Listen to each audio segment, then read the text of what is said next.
Have you ever wanted to see a cheetah wearing pants? Well, now you're looking at it. It's a robotic cheetah wearing brown pants. How cool is that? Getting more serious now, this right here is the mainline RoTb's cheetor, which in my case, it came in the Jungle Mission free pack that I have been mentioning in the last two videos. And in my own words, I would describe this figure as, interesting. This is practically my first ever cheetor I buy, and probably not the only one I will have in a far future, but for now I have the low budget version of the Studio Series figure. And let me tell you that Pablo and him are worth those $55 I spent on the pack. Before watching the movie, I had high hopes for Cheetor's screen time and voice lines. I mean, he's one of the most beloved characters of the franchise, and after seeing the original series, I said to myself, maybe he will not be so badly represented in the movie, like most of the marketing material that we have. The Maximal showed him on Primal and the others. But it was different in this case because he was the first Maximal we've ever knew to have an existent robot mode in the movie.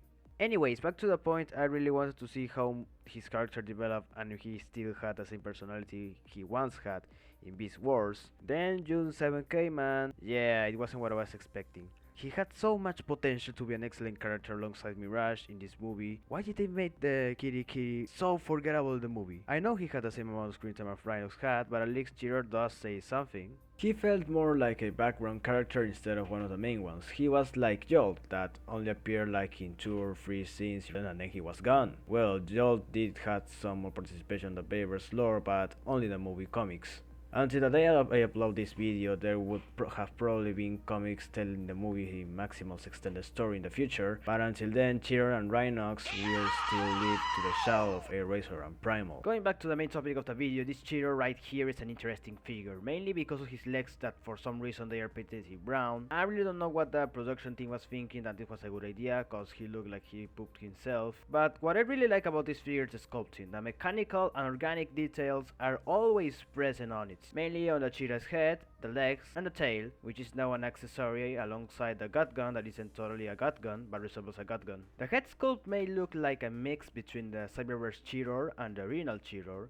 Talking about resemblances, you may think that this is a total remodel of the War for Cybertron Kingdom Cheetor, which to be honest I really like that figure, but it's completely new mold. Also, speaking about that and non-selling figures, you wouldn't know who is a soft warmer right now in my country. The possibility of this man-made plastic resemblance of an anthropomorphic cat is good, but limited. Both arms have very excellent amounts of joints, and even he has this weird hand hinge joint thing. This would probably have been a discarded idea. He possesses a waist swivel, someone would be proud of it, and the thigh rotation is limited to the pelvis. It can move forward, but it can't move back. The legs have hinges for the knees, but be careful, cause these can easily become loose.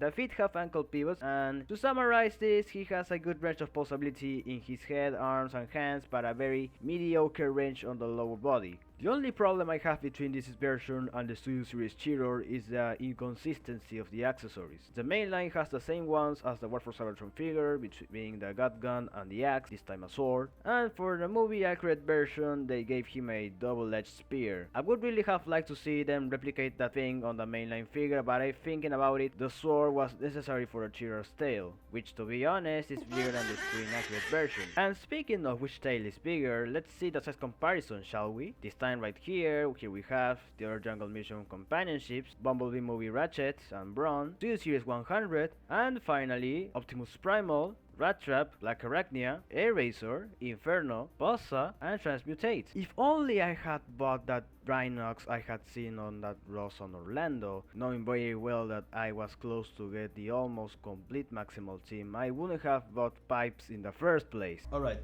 so this part of the transformation, Cheetor's transformation is very simple if you get the hang of it, and I will show you now how it's done. So first of all, move these neck things out and then rotate the head so it's looking back in the back. Now get the head of his chest right this, hinge it over it, and now you must pull it up like that. Move the head over to accommodate the chest, and now rotate this hinge right here up so that it will close onto Cheetor's head. Leave it like this. There we go. And before putting this chest thing right here is the cheetah's chest. First of all, we have to take the arms, rotate them inwards the chest, and before this you must fold his weapon, the gut gun, and put it right here. Put it all the way inside of it, and now we rotate both arms and we make sure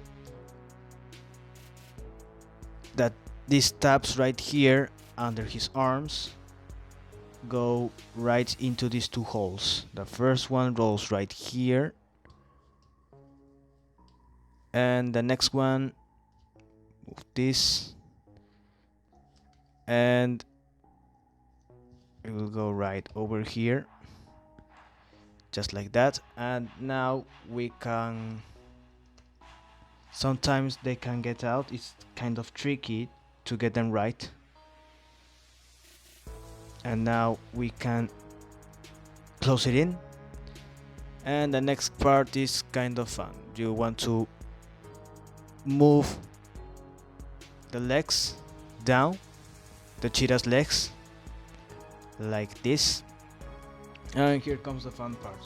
Take the sword, and right here in the tip of the tail there is a hinge right here that will cover the top of the knife, and right here on the thighs there are these two holes, and inside of the skirt there are two tabs right here. I don't know if you could see them. They go right in there, but before doing this you will need to open the knee and rotate the feet around so that it gets like this.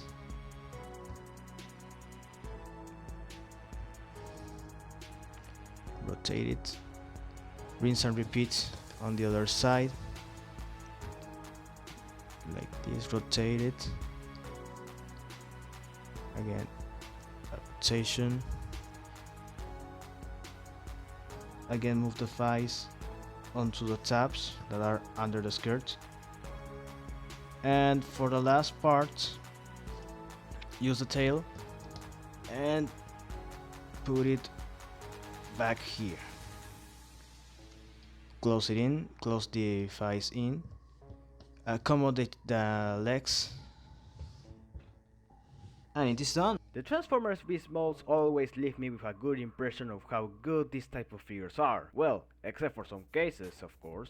But to be honest, the only thing that ruins the cheetah mode magic is the fact that both robot's arms are visible on his belly. There wouldn't have been any possibility to solve this problem since there would have been more parts forming that this figure has already. Another problem of Cheetor's alt mode is that weird orange part they put on his back. Yes, it's also present in the robot mode, but I think it looks better on that than on the cheetah itself. We could assume that Hasbro tried to put more color variety to the figure, but in the end they kind of messed up the color scheme. While small, the big cat mode does have possibility on all of his legs and can move his jaw.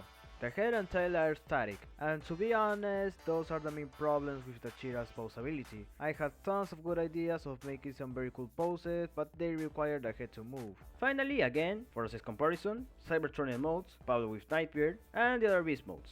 In summary, this figure is very good, and despite having the issue of the brown parts and the limited 5 rotation, he is very fun to play with. Definitely a good figure for the mainline, if not the second best I have. And with this I conclude the Rise of the Beast mainline free pack, and the next mainline figures I have to review is only Skull Cruncher. Yes, I will review him and try to make his videos as long as possible to have more runtime on my videos. And after that we can finally move on to the Studio series and other stuff I have up but not showed yet. Thanks for watching the video, I hope you like this one, and if you do, drop a like and subscribe to my channel, cause that will help me grow and motivate me to do more videos for my channel. Comment down below which you think is the correct way for a cheater to wear some pants. This is Bob Review, and remember, power is primal.